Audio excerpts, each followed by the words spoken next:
queremos también compartir una palabra. De hecho, cuando estábamos hablando con Pastor, él quería que invirtiéramos un tiempo también para hablar acerca de la importancia de lo que Dios tiene para decir a nosotros como familia en lo natural y como familia de la fe. Y tengo un versículo en Isaías 58, el verso 12.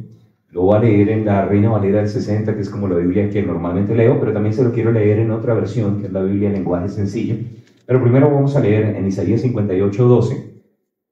Dice allí el verso: y los tuyos edificarán las ruinas antiguas, los cimientos de generaciones, y generación levantarás. Será llamado reparador de portillos, restaurador de calzadas para habitar. ¿Ven? Y quiero que simplemente traigamos este tiempo también en oración. Yo sé que han estado adorando, han estado alabando al Señor, pero me gustaría también que le pidiéramos a Dios que sea Él abriendo su palabra en nuestras vidas y que podamos recibir exactamente lo que Él tiene para cada uno de nosotros. Amén. Y desate fe, no solamente se queda ahí observando, oremos juntos y pídale a Dios. Y quiero que diga esto conmigo: Padre, dame ojos para ver, y dame oídos para oír. Que mi corazón sea receptivo a tu palabra. En el nombre de Jesús. Amén. Yo creo, Padre Celestial, que tú puedes traer revelación más allá de lo que diga un predicador a cada uno de nosotros. Y por eso no ponemos la mirada, Señor, en el hombre, sino en ti, autor, consumador de la fe. Solo tú tienes palabras de vida eterna. Habla cada corazón, entre líneas, Señor. Enséñanos, muéstranos las cosas que necesitamos para caminar en victoria. Y seas tú glorificado, Señor, en todo lo que hacemos. En el nombre de Cristo Jesús, y los que creemos decimos amén. Ahora, resulta que aquí, en ese pasaje en Isaías, en el capítulo 58, no sé si de pronto usted lo ha leído antes, es conocido como el ayuno de Isaías o el verdadero ayuno. Y cuando habla acerca de esto, de este pasaje, básicamente dice que no deberíamos ponernos a nosotros primero, la carne primero, ¿cierto? Y que no deberíamos simplemente ayunar y aguantar hambre y pasar de pronto necesidad en el cuerpo físico, sino que el verdadero ayuno es que si yo no me pongo a mí primero, voy a caminar en amor, no voy a abusar de la gente alrededor, no voy a estar golpeando a la gente. Y de nada sirve simplemente aguantar hambre y estar peleando todo el día. ¿Cierto? ¿Cuántos entienden que el verdadero ayuno no es solamente dejar de comer, sino también que eso implica dejar de permitir que mi carne gobierne todas mis palabras, mis acciones, mis deseos? Y cuando hago eso, entonces voy a poder caminar en verdadera libertad y voy a ser de bendición a otras personas. Entonces le animo a que lea ese pasaje de Isaías en el capítulo 58. Mi pastor, a comienzo de año, durante la época de enero, él dice: es buen tiempo para ayunar porque en diciembre comemos mucho. ¿Sí? ¿Cuántos celebran y tienen cenas familiares? Pero no solamente para eso, también para preparar nuestro corazón y disponernos para recibir todo lo que el Señor tiene cada año para nosotros. Entonces tratamos de tener tiempos de ayuno, de oración, de buscar la guianza de Dios para escuchar qué es lo que Él tiene para nosotros en este nuevo año. Ahora, normalmente compartimos diferentes pasajes, pero ese es un pasaje que hablamos bastante, ¿cierto? No es solamente dejar de comer, es poner de lado mis propios deseos, mi propia carne, para ser de bendición a otros, para abrazar el plan que Dios tiene para nuestra vida. Y ahí en el versículo 12 entonces dice: y cuando haces esto, los tuyos edificarán las ruinas antiguas, los cimientos de generación en generación, levantarás y serás llamado reparador de portillos, restaurador de calzadas para habitar. Entonces pareciera que cuando nosotros no nos ponemos a nosotros primero, es que nos convertimos en bendición, nos volvemos en reparadores de portillos, nos volvemos en restauradores de esas calzadas para habitar. Ahora quiero leérselo en otra versión. En la Biblia en lenguaje sencillo dice así: reconstruirán las ruinas antiguas, reforzarán los cimientos antiguos y los llamarán reparadores de muros caídos, reconstructores de casas en ruinas. Y quiero que diga conmigo: reconstructores de casas. Reconstructores de casas. Y eso es lo que quiero hablar en este día, porque de pronto ahí decía, no, reparador y restaurador de calzadas para habitar, pero me gusta más esa frase: reconstructores de casas en ruinas. Ahora, yo no sé usted, pero yo no nací en un hogar cristiano. ¿Y cuántos se han dado cuenta que sin Jesús uno comete muchos errores? ¿Sí? ¿A alguien le ha pasado? Si uno no tiene la guianza del Espíritu Santo y por encima también de todas esas cosas, la palabra de Dios que nos muestra el camino por el que debemos andar, es muy fácil tropezar. La Biblia dice que la palabra es como una lámpara a nuestros pies. Pero ¿qué pasa cuando vamos sin la lámpara? Tropezamos, cometemos muchos errores y terminamos dándonos porrazos que tal vez hubiéramos podido evitar. Como yo no nací en un hogar cristiano y como no me enseñaron la palabra de Dios, entonces iba de porrazo en porrazo. Estaba dando tumbos en la vida y de hecho por la pura misericordia de Dios estoy aquí. Yo creo que si el Señor me hubiera intervenido en el momento en el que lo hizo, me hubiera muerto.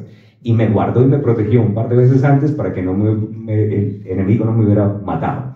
¿Alguien entiende lo que estoy diciendo? Y le doy gracias a Dios por la salvación, pero el Señor no solamente nos salvó para que nosotros seamos bendecidos, sino que Él quiere que seamos benditos para bendecir.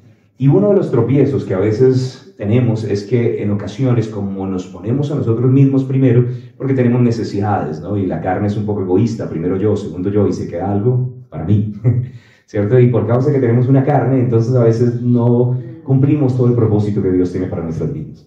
Pero Dios quiere que nosotros nos convirtamos en personas no solamente bendecidas, sino que podamos bendecir a otros. Y que podamos hacer esto, que podamos ser reparadores de muros caídos y reconstructores de casas en ruinas. Yo crecí en un hogar disfuncional, yo crecí en una casa en ruinas, pero alguien vino y trajo la palabra de Dios, alguien nos predicó el Evangelio, y no solamente pudimos alcanzar la salvación, sino que hoy en día le doy gracias a Dios también porque mi casa ya no es una casa en ruinas. Porque mis papás pudieron reconstruir su hogar, porque de hecho mis hermanos todos conocen al Señor y tienen hogares bonitos ahora por sí mismos. Primero fueron hijos, pero después se casaron. ¿Cuántos entienden que ese es el círculo de la vida? Y gracias a Dios hoy tenemos buenos hogares y nos hemos casado con personas que son creyentes, tenemos hijos creyentes que están creciendo en la iglesia, y creo que esto es parte del deseo de Dios. Ahora, quiero mencionar algo. Isaías dice que nos convertimos en reparadores de muros y restauradores o reconstructores de casas en ruinas cuando somos capaces de doblegar nuestra carne. Parece ser que el problema que trae ruina en los hogares es la carne. El apóstol Pablo, de hecho, le dice a los jóvenes y a los solteros, dice, si te casas no pecas. ¿Cuántos entienden que casarse no es pecado? Que es una bendición, el que haya esposa haya el bien, una muestra del favor de Dios le ha dado el Señor. Entonces es una bendición estar casado. Pero entonces el apóstol Pablo dice, si te casas no pecas, pero van a tener aflicciones en la carne y yo se las quisiera evitar. Ahora, ¿cuántos se han dado cuenta que por causa de que tenemos una carne, a veces nos terminamos agarrando con el cónyuge o con los hijos o con la gente alrededor? ¿A alguien le pasa o solo a mí? ¿Alguien aquí tiene carne? ¿Sí? Todos, ¿cierto? Todos están vivos. Ahora, por causa de la carne, muchas veces tenemos más problemas de los que deberíamos tener. Y eso me muestra que si aprendemos a caminar en el Espíritu, si aprendemos a ser más guiados por Dios, podríamos tener menos conflictos en el hogar. Siendo guiados por Dios, podríamos tener hasta más plata, porque Él sabe dónde está la moneda de oro en la boca del pez. Él sabe dónde cae maná en el desierto. Él sabe cómo hacer que lleguen cuervos con pan y carne en la mañana y pan y carne en la tarde. ¿Alguien ha leído eso en la Biblia? Tenemos un Dios hacedor de milagros. Él es el dueño del oro y de la plata y del ganado de 1000 collados, y Él puede hacerlo por nosotros, pero a veces necesitamos escuchar su voz y ser como Abraham, que le dije al Señor, deja tu tierra y tu parentela y ve a la tierra que yo te mostraré y ahí te bendeciré. A veces la bendición tiene que ver con la guianza y la instrucción de Dios. ¿Cuántos quieren ser guiados? Porque donde el dedo de Dios apunta, su mano provee, y lo único que necesitamos es que Él nos muestre cuál es el plan que Él tiene para nuestras vidas. Pero el apóstol Pablo decía, yo quisiera evitarles esas aflicciones de la carne. Entonces, si caminamos más en el Espíritu, vamos a caminar más en victoria, nuestros hogares van a ser bendecidos y vamos a tener menos problemas. Ahora, Dios quiere no solamente que mi hogar sea reconstruido, sino que yo me convierta en una extensión del reino de los cielos y pueda ayudar a que otras personas puedan también reconstruir sus hogares. Estaba leyendo algo en una revista y decía que un corazón en paz y poder disfrutar del hogar y de la familia son la evidencia principal de que una persona está mental y emocionalmente saludable. O sea, cuando usted está saludable mental y emocionalmente, usted puede disfrutar de buenas relaciones, puede tener paz con personas alrededor, pero también paz dentro de su casa. Eso quiere decir que si no tenemos paz con la gente y estamos peleando con todo el mundo y no tenemos paz en el hogar, entonces hay cosas que no están saludables en nosotros. Y a veces queremos que todo cambie en la casa cuando el Señor dice todo tiene que cambiar contigo, porque si tú no cambias, nada va a cambiar. Dígame, no diga ya. ¿Cierto? Sin darle codazo al que está al lado de su esposa. Pero a veces queremos, Señor, cambia todo, tú eres súper hacedor de milagros. Escuchaba a Pastor David diciendo eso. Señor, cambia todo, que mi vida sea completamente diferente, pero sin cambiarme a mí, yo sé que tú todo lo puedes. Pero no funciona así. Si algo va a cambiar, tenemos también que cambiar nosotros, ¿amén? Ahora, acompáñenme a Hebreos, al capítulo 11, y en Hebreos 11 vamos a leer el versículo 10. Hebreos capítulo 11, verso 10. Hebreos 11 es conocido como el capítulo de los héroes de la fe. Lo va a leer en la Reina Valera. Y dice allí, porque esperaba la ciudad que tiene fundamentos, cuyo arquitecto y constructor es Dios. Ahora, desde el versículo 8 está hablando acerca de Abraham y de Sara, y dice que Abraham y Sara, ellos vivieron como en carpitas, como nómadas, se iban mudando de un lugar a otro y no establecieron una ciudad, y en el versículo 10 nos dice por qué, porque esperaban una ciudad, la ciudad que tiene fundamentos. Diga conmigo, la ciudad de fundamentos. La ciudad de fundamentos. Cuyo arquitecto y constructor es Dios. Ahora, Abraham y Sara sabían que ellos en este mundo eran como extranjeros y peregrinos. No sé si usted alguna vez cantó esa canción, Somos los peregrinos, ¿cierto? ¿Cuántos saben que nosotros estamos en este mundo de paso? Tal vez usted tenga su casa, su apartamento, un lugar donde se está viviendo, pero yo quiero decirle que usted no solamente es de esta tierra, que usted no solamente es un ciudadano de aquí de Colombia, si es ciudadano colombiano o venezolano o argentino o de donde sea. La Biblia dice que si usted recibió a Jesús como Señor y Salvador, usted es un ciudadano del cielo. Amén. Eso dice en Filipenses 3, versos 20 y 21, dice: nuestra ciudadanía está en los cielos, de donde esperamos a nuestro Señor y Salvador Jesucristo, el cual cambiará el cuerpo de la humillación nuestra para darnos un cuerpo semejante al de la gloria suya. Pero me gusta esa parte de nuestra ciudadanía está en los cielos. Usted sabía que si usted recibió a Jesús como Señor y Salvador, ahora usted es un ciudadano del cielo. Si usted recibió a Jesús en su corazón, así como Pedro dijo: tú eres el Cristo, el Hijo del Dios viviente, Jesús le respondió: a ti te daré las llaves del reino de los cielos. Cada persona que confiesa que Jesús es el Hijo de Dios recibe la entrada al cielo. Cada persona que recibe a Jesús como Señor y Salvador ahora tiene a Dios como Padre, pero la Biblia dice que no solamente eso, tiene ciudadanía celestial. Ya no somos extranjeros ni advenedizos, sino conciudadanos de los santos y miembros de la familia de Dios, dice en Filipenses en el capítulo 2, en Efesios, perdón, en el capítulo 2. Entonces, si usted es un hijo de Dios y Dios es su Padre, la Biblia dice que usted tiene una ciudadanía celestial. Y Abraham sabía: yo en esta tierra voy de paso, puede que haya muchas cosas chéveres en esta tierra, las voy a disfrutar, pero yo no nací solamente para esto, nosotros nacimos para el cielo. Yo quiero que digas conmigo: yo nací para el cielo. Para el cielo. Por eso las cosas en este mundo no nos satisfacen plenamente. Uno come algo rico, pero al rato le da hambre otra vez. Sí. ¿Alguien entiende lo que Sí. es? Y la gente publica y los platos se ven bonitos, ¿cierto? Pero nada va a llenar, no importa cuántos platos ricos usted se coma, le va a seguir dando hambre. Sí. Nada de eso lo va a saciar, no importa cuánta ropa chévere tenga, usted se va a seguir antojando de otra ropa que van a sacar. ¿A alguien le pasa? Sí. Alguien dice amén y otros dicen reprendo en el nombre de Cristo. Porque esta tierra no fue diseñada para saciarnos, porque usted es un ser espiritual, porque Dios es espíritu, eso dijo Jesús. Dios es espíritu y los verdaderos adoradores adorarán al Padre en espíritu y en verdad. Porque tales adoradores el Padre busca que le adoren. Pero si Jesús dijo que Dios es espíritu y usted fue creado a imagen y semejanza de Dios, y Dios es espíritu, usted es espíritu. Dígalo conmigo: yo soy espíritu. Yo soy espíritu. ¿Qué quiere decir eso? Que usted no es la carne, eso es solamente el traje con el cual usted puede navegar en esta dimensión, en esta tierra, ¿cierto? Y cuídelo, porque si no le va a tocar irse a casa. Cuide el traje, ¿cierto? Pero usted no es el traje, usted no es la carne, usted no es el hombre exterior, usted es el que vive por dentro. Dígalo conmigo: yo soy espíritu. Yo soy espíritu. Si usted fue creado igual a Dios, usted es espíritu, y las cosas naturales no lo van a saciar. No importa cuánta plata tenga en el bolsillo, no importa cuánto gane, no importa cuánto viaje, no importa cuántos lugares conozcas, llega un momento en el que uno vuelve y ve diferentes ciudades y todo es lo mismo. Hay calles, hay ciudades, hay árboles, gloria a Dios, algunos bonitos amaneceres, pero mi corazón nunca se va a llenar de eso. El único que puede llenar mi corazón es Dios. Amén. Yo traté de llenar ese vacío en mi corazón con un montón de otras cosas. Cuando estaba más joven traté de llenar de rumba, de niña, ¿cierto? Entonces salía y hacía cosas, pero hay un vacío en el corazón del hombre que tiene forma de Jesús y el único que lo puede llenar es Él. Usted es espíritu y las cosas de este mundo no lo sacian por completo. Entonces Abraham, cuando él estaba en este mundo, él esperaba la ciudad que tiene fundamentos.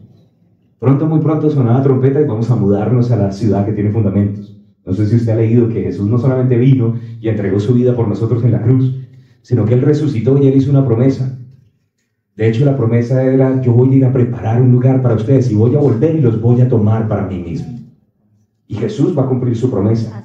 La promesa de boda. Vamos a celebrar las bodas del Cordero. Él vendrá por la novia, la iglesia, y nos vamos a reunir con Él y vamos a estar en la ciudad celestial. Esa ciudad, como dice ahí en el versículo 10, esperaba la ciudad que tiene fundamentos. Esa ciudad que tiene fundamentos es la Jerusalén celestial que Jesús está preparando para usted. Amén. Gloria a Dios. Él está preparando una casa, una morada, una mansión, un lugar para que nosotros podamos estar eternamente con Él. Entonces disfrute su casa, póngala bonita, ¿cierto? Pero yo quiero contarle que usted no va a vivir en esa casa para siempre, porque Dios tiene una mejor casa para usted. Y estos hombres de fe que caminaron en victoria, ellos no vivían solamente para lo natural, ellos ponían la mirada en las cosas eternas, tenían una perspectiva eterna. Diga conmigo: perspectiva eterna. Perspectiva eterna. Y me gusta algo de este versículo porque dice que esta ciudad que tiene fundamentos fue construida ¿por quién? ¿Por hombres o por quién? Dios. Por Dios, cuyo arquitecto y constructor es Dios. No sé si aquí alguien trabaja en construcción, o vende material, o arquitectura, o ingeniería, pero si usted trabaja en construcción, usted tiene un colega gigante en los cielos. La Biblia dice que Dios es el arquitecto y constructor. De hecho, todo lo que nosotros vemos alrededor, no lo que es hecho así por hombres, no, porque hay hoy en día en la ciudad vemos muchas cosas por hombre, pero cuando usted mira de pronto un árbol, ¿quién fue el que lo diseñó? Dios. Cuando mira un amanecer, ¿quién lo diseñó? Las estrellas, las nubes, los mares, las montañas. ¿Cuántos creen que Dios es el mejor artista? Amén. Y la Biblia dice que nosotros somos la obra de arte de Dios, hechura suya, creados en Cristo Jesús para buenas obras que Él preparó de antemano para que anduviésemos en Él. O sea, usted es una obra de arte, usted es un original. Muchos nacen siendo original, pero mueren como una copia. Y el Señor no quiere que usted sea como alguien más, porque Él lo hizo a usted único y irrepetible. Ahora, cuando yo estaba creciendo como joven en la iglesia, decía, algunos son como ¿cuántos entienden qué es cubismo? ¿Alguien sabe quién es Picasso? ¿Sí? Y tú eres una obra de arte, pero eres como un Picasso. ¿Cierto? Pero cada uno de nosotros somos especiales para el Señor. Él nos hizo y rompió el molde. No hay ninguno como usted. Nadie tiene sus huellas digitales, nadie tiene su voz, nadie tiene el iris que usted tiene en los ojos. Usted es único para el Señor. Porque Él es un diseñador perfecto, todo lo hace perfecto. Pero cuando estaba meditando en este versículo, cuyo arquitecto y constructor es Dios, estaba pensando que cuando los arquitectos o los diseñadores van a comenzar una obra, primero hacen un plan. ¿Cuántos saben que no es como eche cemento ahí a la loca? ¿Es cierto que así no pasa? Si usted va a construir una casa, ¿qué debería hacer primero? Puede haber cimientos, pero incluso antes de poner cimientos, usted tiene que saber, tiene que hacer un diseño, tiene que hacer unos planos. Entonces, si Dios es arquitecto y Dios es constructor, ¿será que Él tiene planos? ¿Será que Él tiene un diseño? ¿Será que Él sabe cómo es que funciona algo?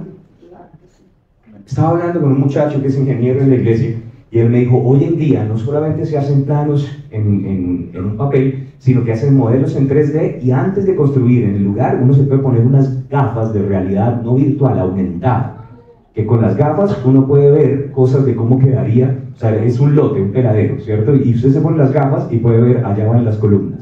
Usted se quita las gafas y no hay nada, se las pone, ¡uy! Ahí veo la columna.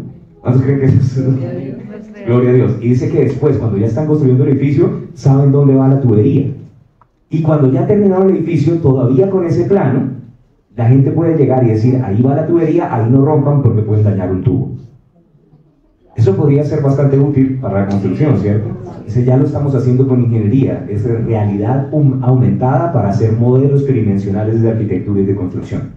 Y es tremendo eso pero yo quiero que sepa que Dios tiene planos perfectos y Él sabe cómo debería ser su vida, Él sabe cómo debería ser su hogar, Él sabe cómo debería ser su familia, y si hay algo dañado, Él sabe dónde dar duro y dónde no darle para que usted no rompa un tubo y se tire algo peor. Amén. Amén. Entonces vale la pena escuchar al arquitecto y constructor, vale la pena escuchar qué tiene Dios para decir para cada uno de nosotros. Acompáñeme a Mateo, capítulo 7, y vamos a leer el versículo 24. Y es un pasaje bastante famoso, ¿cierto? Solamente quiero leer una porcioncita porque probablemente usted conoce estos versos. Pero en el Evangelio según San Mateo, los capítulos 5, 6 y 7 son conocidos como el Sermón del Monte. Y al final, después de que Jesús dijo bastantes cosas, Él no quería que simplemente fueran oidores de la palabra. ¿Cuántos saben que la Biblia dice que no deberíamos ser solamente oidores, sino que deberíamos ser ¿qué? Hacedores. Entonces hay un interés en el corazón de Dios en que no solamente nos reunamos en la iglesia y escuchemos muy bonito y que atravesemos las puertas y se nos olvide todo. Dios quiere que seamos hacedores de su palabra, que pongamos en práctica las cosas que estamos escuchando. ¿Cuántos entienden que hay cosas que el Señor nos instruye cuando estamos recibiendo la palabra de Dios que son para que podamos implementar nuestra vida y podamos tener victorias el lunes, el martes y el miércoles, y que no es solamente para el domingo lo que recibimos? Amén. Y en Mateo, en el capítulo 7, en el verso 24, dice, es básicamente hasta el 27, pero dice, y cualquiera pues que me oye estas palabras, ¿qué palabras? Todo el sermón del monte. Cualquiera pues que me oye estas palabras y las hace, ¿y las qué? Y las hace, le compararé a un hombre prudente que edificó su casa sobre la roca. Descendió lluvia y vinieron ríos y soplaron vientos y golpearon contra aquella casa y no cayó porque estaba fundamentada sobre la roca fundada. Pero cualquiera que me oye estas palabras y no las hace, le compararé a un hombre insensato, que edificó su casa sobre la arena, y descendió lluvia, y vinieron ríos y soplaron vientos, y dieron con ímpetu contra aquella casa, y cayó, y fue grande su ruina. Ahora, yo quiero que note que Jesús estaba interesado en que nosotros no solamente oyéramos la palabra, sino que la hiciéramos. Entonces él dice: cualquiera pues que me oye estas palabras y las hace, lo compararé a un hombre prudente que edificó su casa sobre la roca. Entonces, ¿qué es edificar la casa sobre la roca? Yo sé que Jesús es la roca de nuestra fe, ¿cierto? El fundamento sobre el cual está establecida la iglesia. Y a veces decimos: la roca es Cristo, y gloria a Dios, Él es la roca de los siglos, Él es la roca eterna. Pero aquí Él dijo: el que hace mi palabra es el que construye su casa en la roca. Entonces no es solamente recibir a Jesús como Señor y Salvador. Esa parte es muy importante. Si usted recibió a Jesús como Señor y Salvador, ya la hizo, ya va a ir al cielo. Y ya su eternidad está asegurada. Pero si usted, además de recibir a Jesús como Señor y Salvador, escucha la palabra de Jesús y además la pone en práctica, así vengan dificultades en medio de su vida, usted va a permanecer firme, porque su vida fue edificada sobre la roca. Entonces, edificar sobre la roca es ser hacedor de la palabra. ¿Es claro lo que estoy diciendo? Amén. Según lo que dijo Jesús. ¿Se acuerdan de Jesús, el Hijo de Dios? ¿Sí? ¿Cuántos creen que lo que dice Jesús es importante? Amén. Y entonces él dijo: cualquiera que oye estas palabras y las hace, lo compararé con un hombre prudente que edificó su casa sobre la roca. Y empieza a decir que a este hombre que edificó su casa sobre la roca nunca le vinieron problemas, o vinieron problemas. Sí, vinieron. Descendió la lluvia, y vinieron ríos y soplaron. Antes aquí quiero mencionar algo. Resulta que cuando yo no había recibido a Jesús como Señor y Salvador, yo le conté, sin luz, uno va dando tumbos de un lado a otro, se da golpes en la vida, y tenía un montón de problemas. Alguien me dijo: necesitas a Jesús. ¿Y cuántos saben que Jesús es la respuesta? Entonces me llevaron a una iglesia y había un montón de gente así, cristianos normales, ¿cierto? Pero para mí eran un poco raros. Levantaban las manos, ¿cierto? Cantaban, y yo dije: santo Dios, ¿dónde me metieron? ¿Cierto? Un montón de locos allá. Aleluya, gloria a Dios, panderetos. Y yo le dije: Señor, yo te necesito. Y yo cerré los ojos y dije: yo voy a cerrar los ojos, porque si los veo, de pronto no me voy a quedar. Pero yo te necesito. Y simplemente el Señor, en su misericordia, permitió que yo pudiera quedarme en todo ese servicio, y que al final me dijera: quiero recibir a Jesús como Señor y Salvador. Y recibí a Jesús como Señor y Salvador. A pesar de que pensaba que todos los cristianos eran chiflados, ahora el loco soy yo. Ahora yo levanto las manos, ahora yo canto y me gozo en el Señor. De hecho, me di cuenta que había nacido de nuevo. Un día que venía caminando por ahí, iba a ir a verme para comer con unos amigos, íbamos a salir de rumba, y alguien me llamó y me dijo: ¿quieres venir a un estudio bíblico? Vamos a estar orando. Y yo dije: bueno, está bien, voy a ir. Y cuando estaba entrando, yo dije: hay un Dios en los cielos. Yo tuve que haber cambiado algo, porque que yo esté metido en medio de estos locos, algo pasó. ¿Alguien entiende que cuando uno nace nuevo, uno disfruta las cosas de Dios? Amén. De hecho, para algunas personas de alrededor, más testimonio que simplemente se levantara un paralítico en una silla de ruedas, verlo a usted escuchando la palabra hoy sería como: ¿en serio? Hay un Dios en los cielos. Amén. ¿Alguien entiende lo que se siente? El caso es que tenía un montón de problemas, ¿cierto? Y yo simplemente recibí a Jesús, y yo pensaba que cuando recibiera a Jesús iba a tener cero problemas, ¿no? Entonces antes tenía un montón de problemas, y cuando recibí a Jesús pasaron unas semanas, meses, y todavía tenía problemas. Pero ahora lo tenía Él. Ahora Él estaba en el barco y podía reprender tormentas, ahora tenía sabiduría. Pero quiero contarle esto: el ser cristiano no es vivir sin problemas. Tal vez usted ya se enteró. ¿Por qué? Porque vivimos en un mundo caído, porque en este mundo hay tribulación, porque por causa del pecado, por causa de que Satanás trajo la tentación y el hombre cayó y abrió la puerta, por causa del pecado entró la muerte, entró el dolor, entró la enfermedad, y vinieron muchas cosas que no eran parte del diseño original de Dios. Dios dijo: yo no quiero la muerte del que muere. Entonces su deseo no es que nosotros suframos, pero por causa de lo que sucedió en el huerto del Edén, por causa de la caída, vinieron un montón de cosas malas. Pero no quiere decir que Dios está atrás de todo eso. Hay un diablo. El hombre también tiene un libre albedrío, una libre voluntad, y el hombre abrió la puerta a que sucedieran un montón de cosas malas en medio de este mundo. Y vivimos en un mundo caído. Todavía no estamos en el cielo. Somos ciudadanos del cielo, pero estamos esperando un día poder volver a casa. ¿Es cierto o no? Amén. Y mientras estamos en el mundo, Jesús no nos dio falsas expectativas. Dijo: en este mundo van a vivir sin problemas, o en este mundo tendréis aflicción. Y de hecho no dijo aflicción, dijo aflicciones, bien dicho. O sea, más de una Hay versículos que cuando yo leo la Biblia digo, santo Dios. Hay un verso que a mí no me gusta, o me gusta cuando ya uno mira los versos después, ¿cierto? Pero Santiago dice, tengan por sumo gozo cuando se hallen en diversas pruebas. Y la parte que no me gusta es diversas.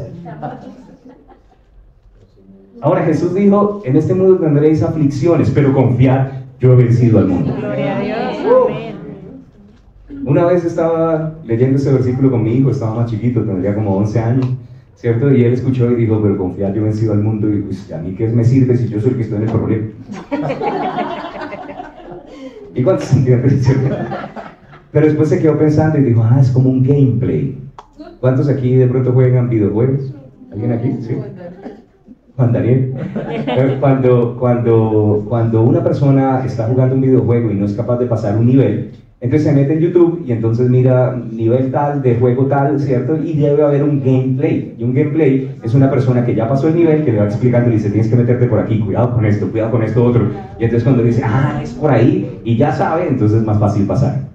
Y mi hijo a los 11 años dijo, es que Jesús es el gameplay para la vida.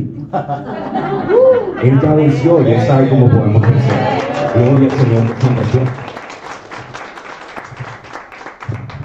Yo le estoy tratando de convencer que haga una prédica del gameplay de Jesús. Pero el punto donde voy es que Jesús no predicó que la vida cristiana era una vida sin problemas. Estamos en un mundo caído. Y lastimosamente problemas nos vienen a todos. Si usted no está en uno, ya le viene. No reprendo en el nombre de Jesús. No estoy profetizando, pero ¿cuántos entienden lo que estoy diciendo? Al que estaba en la arena, le vino el problema y ¿qué pasó? No tenía un cimiento estable y terminó cayendo. Al que estaba en la roca, no quiere decir que no iban a venir problemas. Van a venir cosas, van a haber momentos donde de pronto usted no tiene la liquidez y viene la presión y van a suceder cosas, pero nosotros tenemos al Dios que es el dueño del oro y de la plata y del ganado y collados y que dijo que era nuestro pastor que no guiaría y nada para aleluya, gloria a Dios, siempre. Pero lo que yo quiero que note es que Él quiere que usted tenga el cimiento correcto, que lo tenga Él y que tenga su palabra, porque su palabra puede hacer que su hogar sea bendecido. Ahora, ¿qué estamos hablando? De reconstruir casas en ruinas. Pero para eso necesitamos el cimiento de Jesús y el cimiento de la palabra. Diga conmigo, el cimiento de Jesús y su palabra. ¿Cuántos quieren ver sus casas edificadas fuertes en Cristo? Entonces necesitamos primero recibir a Jesús como Señor y Salvador, pero también recibir la palabra que Él tiene para nuestras vidas. Ahora, quiero decirle que la familia es idea de Dios. En Génesis, en el capítulo 1, verso 26, y hay algunos versos que no voy a leer porque usted los conoce, el Señor dijo, hagamos al hombre a nuestra imagen y conforme a nuestra semejanza. Y señoree sobre los peces del mar, sobre las aves de los cielos, sobre todas las bestias que se arrastran sobre la tierra. Y básicamente lo que Él quería es que el hombre estuviera en autoridad, pero Él dijo, hagamos al hombre a nuestra imagen y semejanza. Cuando usted salta al verso 28, dice que el Señor los bendijo y les dijo, fructificad y multiplicados, y sojuzgad la tierra y llenadla, ¿cierto? Y entonces les dio una instrucción. Él quería que los hombres se multiplicaran. Su diseño era que un hombre y una mujer pudieran tener hijos. Diga conmigo, hijos. Los hijos son la idea de Dios. Él quería que los hombres fructificaran y se multiplicaran. Más adelante, cuando Él hizo al hombre del polvo de la tierra, en Génesis en el capítulo 2, Él creó todos los animales, creó todo el huerto, lo puso en un lugar bueno para Él, pero dijo, no es bueno que el hombre esté solo. Eso dice en Génesis en el capítulo 2, verso 18. Haré ayuda idónea para Él. ¿Alguien ha leído eso? Sí. Entonces, Dios se dio cuenta que no podíamos vivir la vida solitos y que necesitamos ayuda. Diga conmigo, ayuda idónea. Y dice que le trajo todos los animales, no porque los animales iban a hacer la ayuda idónea, ¿cierto? No porque iba a estar acompañado con un perro, con un gato. Algunos tratan de hacer eso, pero ese no era el plan de Dios. Porque un gato nunca va a llenar su corazón. Y alguno dice, por eso tengo 7. No, con el nombre de Cristo. Es como las señoras esas de las caricaturas, ¿cuántos han visto? Pero yo creo que Dios lo que quería mostrarle es como, cuando estaba poniéndole nombres a los animales, es que el toro tenía a la vaca, y que el caballo tenía a la yegua, y cada oveja con su pareja. Y entonces él dijo, ¿y cómo voy yo ahí? Por eso fue que le trajo a los animales, y entonces lo hizo caer en un sueño profundo, y de su costado, de su costilla, trajo a su mujer, y él dijo, uy, esta sí es hueso de mi hueso. ¿Alguien ha leído eso en la palabra? Estoy parafraseando. Pero entonces, y el Señor habló, dijo, y entonces dejará el hombre a su padre y a su madre y se unirá a su mujer. ¿De quién fue la idea del matrimonio? ¿Fue la idea de un hombre o fue la idea de Dios? ¿Quién vio la necesidad? ¿El hombre vio la necesidad o Dios? Ahora, quiero que sepa que cada necesidad que usted tiene, Dios la ha visto desde antes y Él sabe qué es lo que usted necesita. Y Él quiere suplir para sus necesidades. Ahora, pero quiero hablar específicamente acerca del matrimonio, quiero hablar acerca de los hijos. Veo que hay ciertas cosas que Dios ha instituido, no que gente le ha consagrado a Dios. A veces uno pone un negocio y Señor, bendícelo, yo lo voy a usar para tu gloria. Entonces hay muchas cosas dedicadas a Dios, pero no necesariamente establecidas o constituidas por Él. ¿Es claro lo que estoy diciendo? Pero en cuanto al matrimonio, en cuanto a la familia, en cuanto al tener hijos, eso fue idea de Dios. Diga conmigo, idea de Dios. Idea de Dios. ¿Cuántos creen que las ideas de Dios son buenas? Amén. Si es su voluntad, si es su plan, su voluntad, dice en la Biblia, es buena, es agradable y perfecta. Entonces, si Dios creía que un hombre y una mujer se debían casar y que iban a tener hijos y que iba a ser de bendición, yo creo que Dios sabía lo que estaba haciendo. Amén. Estaba escuchando al pastor justamente antes de comenzar, y bueno, y también el rip de mi pastor John Romney, que familias fuertes hacen iglesias fuertes, que familias fuertes hacen países fuertes. Así es. Pero hay personas que no quieren países fuertes porque quieren controlar a la gente. Entonces vienen en contra de la familia, vienen en contra de los hijos, y entonces hoy en día quieren tener más perrijos y entonces humanizan a las mascotas en vez de tener niños. Pero eso pasa en otros países y en otras iglesias, aquí no, amén. ¿Alguien entiende lo que estoy diciendo? Ahora, no muchas cosas fueron establecidas, constituidas por Dios, pero Dios estableció la familia, Dios estableció los hijos, Dios estableció el matrimonio. Más adelante, en Génesis 12, cuando las naciones fueron confundidas sus lenguas, en Génesis 11, Él estableció naciones independientes. Diga conmigo, naciones independientes. Naciones independientes. Y más adelante estableció a la nación de Israel, de Abraham, Isaac y Jacob, salió la nación de Israel para que fueran benditas todas las naciones de la tierra. Y en el nuevo pacto estableció la iglesia. Hay muchas cosas que Dios ha establecido, no son tantísimas, pero Él estableció, diga conmigo, matrimonio, Matrimonio. naciones independientes, Naciones independientes. Israel, Israel. iglesia. Iglesia. Adivine qué ataca el diablo. Todas. A, B, C, Todas las anteriores. todas las anteriores. Esa es la opción correcta. El diablo no quiere naciones independientes, quiere un gobierno global que pase por encima de todas las constituciones, y si nosotros damos la orden, todos tienen que someterse y se van a encerrar otra vez. Reprendo en el nombre de Cristo Jesús. Eso es parte de la estrategia del diablo. Ahora, eso no es mi prédica, no vamos a hablar de los últimos tiempos, pero eso ya está pasando. Gente que odia a Israel y entonces quieren simplemente liberen a Palestina, sí, pero de Hamas y un montón de terroristas. Están un poco en mi prédica porque yo sé que no es muy popular hoy en día, pero tengan cuidado de ponerse en contra de las cosas que Dios ha establecido, porque hoy en día no quieren la familia como Dios la estableció, no quiere que la gente tenga hijos, porque eso es lo que el diablo ataca, porque sabe que si derriba los cimientos, todo el edificio se cae. ¿Cuántos quieren tener hogares firmes? Amén. ¿Recuerda de reconstruir casas en ruinas? De eso estamos hablando. ¿Cuál es el fundamento? ¿Cuáles son los planos de Dios? Dios fue el que tuvo la idea de que tuviéramos familias firmes en Él. Entonces hoy vemos muchos ataques a la familia. Ahora, acompáñenme a Santiago capítulo 4 y vamos a leer el verso 1. Santiago capítulo 4 versículo 1. Y en Santiago, en el capítulo 4, en el verso 1, nos muestra cuál es el problema de las relaciones entre los hombres. Porque a veces la gente dice, bueno, pero si el matrimonio es idea de Dios, ¿por qué no la pasamos agarrados todo el tiempo? Si es tan buena idea, entonces ¿por qué pareciera tan malo, no? Yo a veces cuando tengo que oficiar una ceremonia matrimonial, yo veo que la gente está así, que le brillan los ojos, ¿cierto? Se quebrantan cuando van a decir los votos, están felices. La Biblia dice que el que haya esposa, haya un tesoro. Es un regalo de Dios, una muestra del favor de Dios. Y entonces cuando están ahí en el lado del altar, ellos están felices, este es un regalo que Dios me dio. Y dejan pasar los años y dicen, ¿será que esto sí venía de Dios? O fue el mismísimo. Pero en Santiago, en el capítulo 4, en el versículo 1, dice, ¿de dónde vienen las guerras y los pleitos entre vosotros? ¿Alguien quiere saber? Sí. El diablo, ¿no? Entonces a veces todo es el diablo mentiroso, ¿cierto? Pero dice, ¿dónde vienen las guerras y los pleitos entre vosotros? ¿No es de vuestras pasiones, las cuales combaten en vuestros miembros? Y empieza a decir que el problema que tenemos no es el diablo, el problema es la carne. Que queremos hacer la cosa a mi manera, que tenemos orgullo, que no permitimos que el Espíritu Santo nos guíe sino las emociones, y entonces por causa de eso armamos un montón de problemas, porque no sabemos confiar en Dios para saber que Él es el que suple cada una de nuestras necesidades. Y entonces tenemos roces. Estaba escuchando a alguien y yo no sé si era chistoso o no, dijo, a veces los parientes son como los mosquitos, son fastidiosos pero llevan nuestra sangre. Reprendo en el nombre de Jesús. Eso me acordó de mi pastor. Mi pastor dice, usted debería estar tan lleno de Dios, tan lleno de Jesús, que cuando un mosquito lo pique salga diciendo, hay poder, poder sin igual poder. Eso no tiene nada que ver con mi predica. Ahora, quiero leer Proverbios 27:17. Si podemos doblegar la carne y dejamos que Dios tome más el control de nuestras vidas, vamos a ver cómo nuestros hogares florecen. Mi pastor tiene este dicho, dice, él dice esto, dice, cuando uno nace, simplemente crece en el mundo, y si tiene hermanos, de pronto aprende a compartir. Si no tiene hermanos, uno no sabe lo egoísta que es. ¿Cierto? Bueno, no sé si aquí hay hijos únicos, ¿cierto? Pastor, oramos por pastor al final.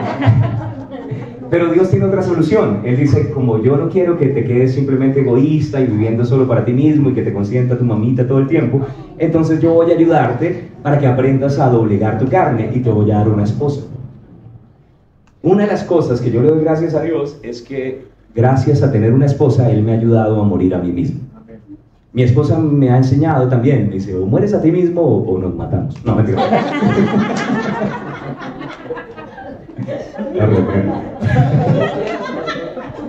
Pero algo va a morir aquí.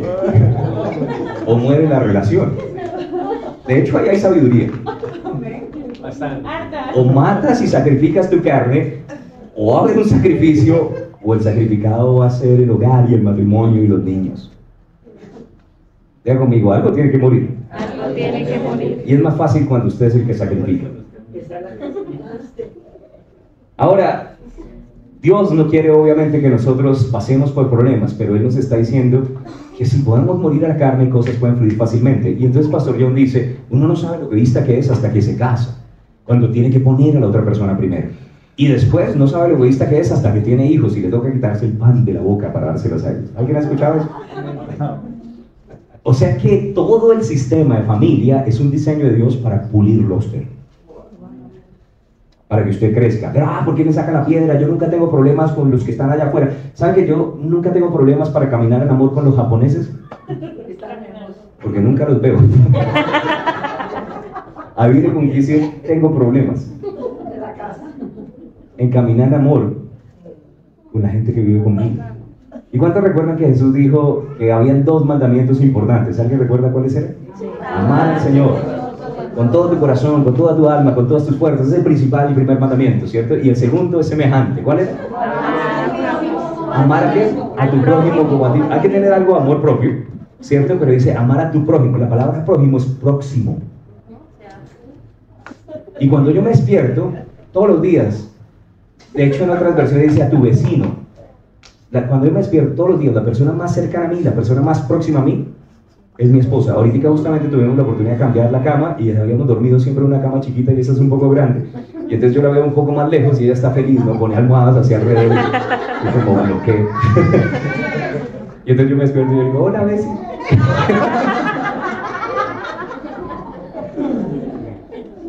Pero ¿por qué estoy diciendo eso? Porque el Señor dijo, es fácil caminar en amor con la gente que no te ve todos los días. A veces difícil es caminar en amor con los que te tienen que aguantar todos los días.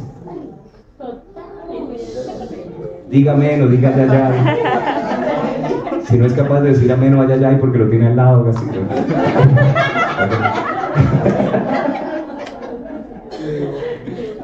Pero algo tiene que morir.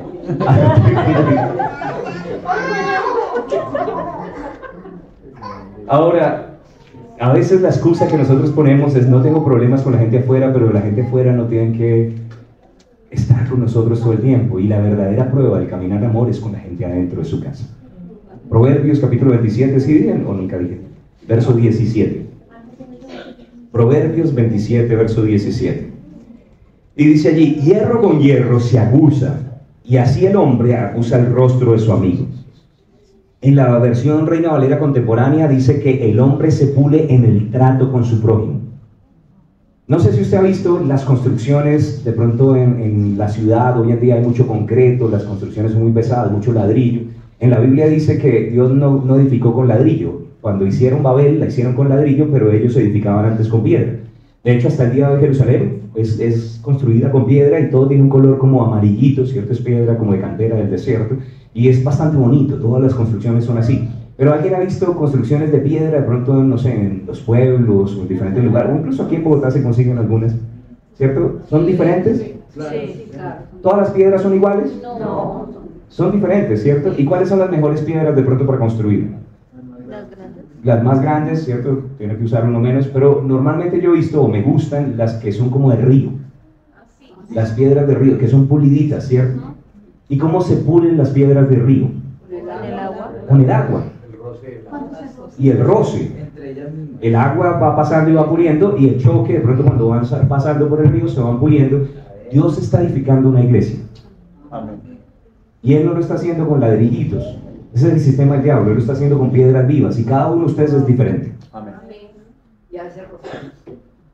Y a veces en el río del Espíritu y con el roce los unos con los otros es que el Señor nos empieza a formar para que podamos hacer un buen murito para el Señor. Ahora, yo no sé usted, pero yo tengo mi pulidora en la casa. Y le doy gracias a Dios, porque hay ciertas cosas que cuando miro hacia atrás, digo, era un niño, me la pasaba peleando por un montón de bobadas, y si no hubiera sido porque tenía una esposa firme que me hablaba la palabra, que también me perdonaba 70 veces 7, yo a veces le sacaba la piedra, ¿cierto? Y venía a abrazarla cuando estaba lavando los platos y me decía, suéltame. Yo, pero no me dices que no, nunca te abrazo. Dice, pero ahorita no. Yo, pero Ponce, ¿todavía me amas? Dice, el hecho de que te ame no quiere decir que me gustan todas tus bobadas. Pero estamos bien, ¿ya me perdonaste? Sí, 70 veces 7, ahorita hablamos. Exacto, Dios. ¿Cuánto entiende que ahí estamos en problemas? Pero si no hubiera sido por ese tipo de cosas, tal vez nunca hubiera madurado, nunca hubiera crecido. Dios utiliza a personas a nuestro alrededor para pulirnos. Hierro con hierro se abusa. Yo a veces pienso, pero ¿qué estaba pensando Dios? Que coge un líder fuerte y a una líder fuerte, ¿cierto? Un par de guerreros valientes y vaya y los deja encerrados en una casa y él se reirá. Vaya, ya sáquense chispas. ¿Cuántos entienden que es así? Usted tiene potencial de parte de Dios. Dios lo hizo como un guerrero, conquistador, fuerte y valiente. Y justamente le ponen otro igual al lado y a veces van a haber choques. Pero no se supone que luchamos el uno contra el otro, sino que luchamos juntos contra el enemigo. ¿Alguien vio Guerra Civil de los Avengers? ¿Sí? Los que oran, ninguno levantó la mano. No, pero ¿cuántos vieron Guerra Civil de los Avengers? Si usted no, ¿cuántos saben qué son los Avengers? ¿Cuántos viven en este mundo? ¿No? Ahora, Marvel tiene una serie. No. Los Avengers son simplemente la competencia de la Liga de la Justicia y simplemente está ahí Iron Man y Capitán América. Y un momento en el que Capitán América y Iron Man se dividieron en bandos y unos se fueron con Capitán América y otros se fueron con Iron Man y terminaron agarrándose unos contra otros y era emocionante. Pero cuando usted ve toda la trama de la película, era un tipo que en algún momento sintió que por causa de lo que ellos hicieron, su hogar, su pueblo fue destruido y entonces él dijo, yo no puedo atacarlos a ellos porque no los voy a ganar porque son superhéroes y son súper fuertes, pero si puedo hacer que se peleen entre ellos, los voy a destruir. Y cuando yo escuché eso, dijo, eso suena como al diablo. El diablo sabe que él no puede contra ustedes cuando ustedes se ponen juntos. El diablo sabe que cuando caminamos como familia unidos, vamos a vencer. Entonces, ¿cuál es su estrategia? Que se peleen entre ustedes. Pero bobitos si no. Diga conmigo, bobitos si no. Bobitos sí. ¿Sí? Algunos lo piensan. No caemos en las trampas del enemigo. Ahora, Dios no edifica con cualquier manera. Él edifica específicamente con piedras pulidas en el río de su espíritu y en el trato con otros semejantes. ¿Amén? Amén. En Marcos, en el capítulo 3, verso 25, solo escríbalo para referencia, usted lo conoce. Pero cuando Jesús estaba echando fuera un demonio, le dijeron, eso es por Belzebú, echa fuera demonios. Y Jesús dijo una cosa, dijo, no es por Belzebú, si una casa está dividida en contra de sí misma, no prevalecerá, no podrá permanecer. Pero yo quiero que piense eso, una casa dividida en contra de sí misma, ¿qué dice el Señor? No puede. Entonces yo le animo a que no permita división. El diablo quiere generar división en la iglesia, el diablo quiere generar división en medio de sus hogares, y usted debería pararse firme y no dejar que esas cosas pasen en medio de ustedes. Amén. A Dios le gusta ver la unidad entre los hermanos. Él dice que es bueno y delicioso juntos cuando habitan los hermanos juntos, en armonía, en unidad. Es como el buen óleo, ahí Él desata la vida, ahí desata la unción, y cuando caminamos en unidad, Dios se puede mover. Diga conmigo, Dios se mueve en unidad. ¿Quién se mueve en la división? ¿Quién se mueve en la contienda? ¿Han Han habido momentos en los que hemos querido orar porque de pronto alguien, un niño en la familia está enfermo y es difícil que el Espíritu Santo se mueva, y el Señor me ha dicho, ellos tienen que caminar en amor. Hasta que ellos no se perdonen, sus hijos no van a ser sanados. He visto personas de pronto que sienten que sus negocios no salen adelante, que no pueden prosperar, y el problema no es un problema de plata, el problema es un problema de división en medio de la casa. Dígame, no diga ya. Porque una casa dividida en contra de sí misma es una ley espiritual. Entonces deberíamos tener políticas de cero división. No quiere decir que no vamos a tener problemas y que vamos a esconder todo bajo el tapete, pero vamos a resolverlo. Vamos a buscar una manera de caminar en amor para que el Señor sea glorificado en medio de nosotros. Un verso más, los veo un poco como está haciendo calor, ¿cierto? Abran una ventana, por favor. Pero quiero leer un verso más. ¿Cuántos pueden recibir algo más? Amén. ¿Cuántos me dan 5 minutos más? Sí, levante la mano. 5 minutos más. 5, 10, 15, 20, 25. Una hora ya tenemos. Ahora, la iglesia es el lugar más divertido cuando Dios está ahí, pero también es súper aburrido cuando no. Entonces tampoco queremos quedarnos más tiempo del necesario, ¿amén? Pero espero que usted reciba algo. O sea, yo no tengo la oportunidad de verlo todo el tiempo, y yo digo, bueno, Señor, ¿qué es lo que quieres que hablemos? Y el Señor me habló y me dijo, ustedes son una familia en la fe, pero también son familias individuales, y tienen que aprender a caminar reconstruyendo hogares fuertes en el diseño del Señor. Vamos a reconstruir casas para la gloria de Dios, para que podamos ser una casa firme para el Señor. Él reconstruye nuestra vida, Él reconstruye nuestro hogar, y Él quiere que tengamos una iglesia fuerte. ¿Amén? Ahora quiero leer en Marcos 5, el versículo 19. Marcos capítulo 5, verso 19. Siempre hay más en la palabra de Dios, pero Dios no nos diseñó para vivir la vida solos. Él quería que nosotros pudiéramos caminar en unidad y que pudiéramos ser de bendición. Dios no nos llamó para que estuviéramos retirados por allá en un monasterio, en una montaña, sin tener ningún contacto con nadie, porque no impactaríamos a nadie. Él quiere que seamos bendecidos para bendecir a otros. Amén. Y en Marcos, en el capítulo 5, aparece la historia del endemoniado gadareno, ¿cierto? Y cuando usted ve, pues es todo desde el versículo 1, pero el endemoniado gadareno, después de que quedó libre, él quería salir corriendo a seguir a Jesús. Y Jesús no quería separarlo de su hogar. El plan de Dios no es dividir familias. El plan de Dios no es que usted simplemente deje a todo el mundo, ¿no? Porque a veces la gente dice, no, pero es que él le dijo a Abraham, deja tu tierra y tu parentela. Eran un poco de paganos. Y a veces a uno le pide el Señor, aléjate un momentico hasta que estés fuerte y después puedas ser de bendición. Pero Dios quiere que usted camine en unidad con su familia. Amén. Y en Marcos, en el capítulo 5, cuando Él le pide, déjame que yo te siga, yo quiero ser tu discípulo, en el versículo 19, Jesús no se lo permitió, sino que le dijo, vete a tu casa a los tuyos y cuéntales cuán grandes cosas el Señor ha hecho contigo y cómo ha tenido misericordia de ti. Ahora quiero que note eso. Jesús le da libertad, pero también lo vuelve a poner dentro de su familia. Amén. Jesús hizo una obra tremenda en él, y le dijo, yo sé que tú me quieres seguir, pero yo quiero primero que seas testimonio a tu papá, a tu mamá, a tus hermanos, a tus familiares, a tus amigos, y después vas a poder hacer otras cosas. ¿Cuál es el primer lugar donde vamos a dar testimonio? En la casa. Gloria a Dios por familias que se congregan juntas, ¿cierto? Pero ¿cuántos quieren ver también a otros familiares viniendo a la presencia de Dios? Usted tiene un campo de influencia que tal vez yo no tenga. Yo no conozco a todos sus amigos, a todos sus familiares, a todos sus primos, a todos sus tíos, y yo sé que todas las familias necesitan a Cristo. Yo no crecí en una familia normal. De hecho, eso es muy amable. Mi familia era bien disfuncional. ¿Cuántos crecieron en familias raras? Todos crecimos, por cierto. Todos tenemos al tío raro, al primo loco que habla más de la cuenta, ¿cierto? Que se emborracha y pone la torta. ¿Alguien entiende lo que estoy diciendo? Si usted no tiene alguno de sus parientes, entonces de pronto es usted en su familia. Y ya no lo invito. Pero todos crecimos un poco en familias disfuncionales, y yo no quiero que solamente pueda compartir con ellos de este lado de la eternidad. Yo los amo, crecimos juntos, por muy raros que sea, la sangre tira. Yo iba a jugar fútbol con mi hermano, y cuando venían y se metían con él, yo jugando solo no tenía problemas, pero cuando se metían con él y lo levantaban, terminábamos agarrados todos. Hasta que decidimos, ¿sabe qué? Mejor no juguemos juntos porque siempre terminamos peleando. ¿Cuántos entienden que la sangre tira? ¿Sí pasa o no? Obviamente vamos creciendo y vamos madurando. En la Biblia dice que usted no solamente tiene una familia natural, usted tiene una familia espiritual. Somos conciudadanos de los santos, miembros de la familia de Dios. Esta es su casa espiritual.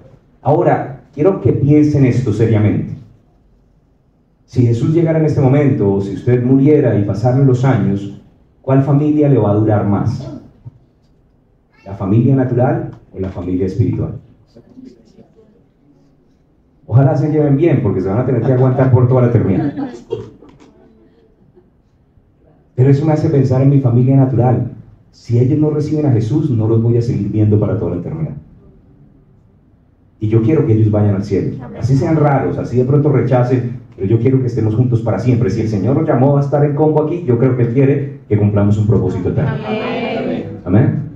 Ahora, la iglesia es también parte del plan de Dios, no solo para nosotros, sino para ellos. Jesús vio a las multitudes y tuvo compasión. Los vio como ovejas desamparadas y dispersas que no tenían pastor. ¿Alguien ha leído eso en la Biblia? O sea que Él quería que tuviéramos un lugar donde pudiéramos estar amparados, que si empieza a llover tengamos donde reunirnos, que no estemos dispersos sino juntos. Y Él quería que tuviéramos pastores conforme a su corazón. La iglesia es el plan de Dios. Él dijo, yo edificaré mi iglesia y las puertas del Hades no prevalecerán contra él. O sea que esta iglesia, Betel, no es simplemente que el pastor Ramiro se le dio qué hacemos porque, no sé, vamos a hacer plata. Al revés, probablemente le toca ponerle un montón de plata para que ciertas cosas pasen. Quiero contarle una cosa. Cuando yo empecé a pastorear, yo le dije a mi pastor, yo no quiero tener problemas con la plata. Yo escucho que mucha gente se desvía en avaricia. Y él me dijo, ¿por qué? Es que vamos a empezar una iglesia. Y él me dijo, si es por eso de la plata, no te preocupes al principio. Y yo, ¿por qué? Digo, porque no hay. Y yo reprendo en el nombre de... ¿Cuánta razón tengo? Pero también me dijo, sin embargo, todo lo que es de Dios crece. Guarda tu corazón, sé generoso, porque no tienes problemas con plata que no tienes. Entonces la generosidad vacuna tu corazón. Por eso no tiene nada que ver con el resto, pero esto no fue idea del pastor Ramiro Méndez, ¿cierto? Que dijo, ¿qué hacemos? Pongamos una iglesia. La iglesia es el plan de Dios. Es la columna y baluarte de la verdad. Es la casa del Dios viviente, dice en la palabra. Él fue el que diseñó la iglesia. Él era el que quería que estuviéramos reunidos y juntos. Pero esto no es solamente para nosotros. Hay un montón de gente allá afuera que están igual a como nosotros estuvimos en algún momento. ¿Usted se acuerda cómo era su vida sin Cristo? ¿Usted está feliz de tener a Jesús como Señor y Salvador? ¿Usted ha crecido algo mientras ha estado aquí en la iglesia? De pronto dice, ya mi carne no me gana igual. Todavía me sigue ganando a veces, pero vamos mejorando. Y a medida que vamos caminando en el Señor, uno empieza a mirar, y antes de pronto la lista de peticiones era como una lista de mercado gigante, pero a medida que avanzamos un mes, 2 meses, 6 meses, cosas ya empiezan a darse cuenta como se resolvieron. Y un año después, 2 años después, como que ya las peticiones no son iguales y seguimos orando. Pero si el Señor nos cambió todo eso en 1 año, en 2 años, ¿cómo nos cambiará en otro año más, en 3 años más, en 5 años más? Pero eso no es solamente para usted, la gente allá afuera que también necesita de lo que usted ha recibido. Y debemos dar de gracia de lo que Dios nos dio por gracia. Queremos no solamente ser bendecidos, sino bendecidos para bendecir. Y el Señor quiere que volvamos a los nuestros para que podamos ser de bendición a nuestra familia. Amén. Hay muchos que no van a venir solamente porque el pastor va y se les aparece y les predica, sino porque usted los invita. Estaba escuchando que la razón número 1 por la cual gente no ha venido en la iglesia, según encuestas, le preguntaban a 100 personas, ¿cuál es la razón por la cual usted no ha ido a la iglesia? Y la respuesta número 1 es, nadie me ha invitado. ¿Qué pasaría si todos invitáramos a una persona? Los multiplicamos. Seríamos el doble. ¿Qué pasaría si esas personas que están a nuestro alrededor reciben a Jesús como Señor y Salvador? Incluso los que estaban teniendo problemas graves pueden ser transformados por el Rey de Gloria. Y yo quiero que valore la iglesia local, porque el Señor quiere que usted se convierta en un restaurador de portillos y en un reconstructor de casas que estaban en ruinas. Yo le doy gracias a Dios. Mi papá era un borracho, yo era un drogadicto, mi hermano era un drogadicto, mis hermanas estaban medio bien porque mi mamá las cuidaba. Estábamos divididos, nos las pasábamos peleando. A mí me echaron de mi casa desde que era joven y el Señor me dijo, tienes que volver, ve a los tuyos.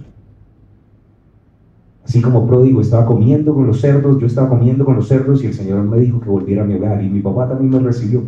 Hay un Padre en los cielos que todavía tiene los brazos abiertos para recibir a muchos que necesitan venir a Él. Pero si usted está agradecido con el Señor, una forma de mostrar agradecimiento, conviértase usted también en reconstructor de casas en ruinas. Porque el plan de Dios no es solamente bendecirlo a usted, es bendecirlo para que usted sea bendición. Y nos vamos al cielo, pero nos llevamos a todos los que podamos con nosotros. Amén. Amén. Me gustaría que nos pusiéramos de pie.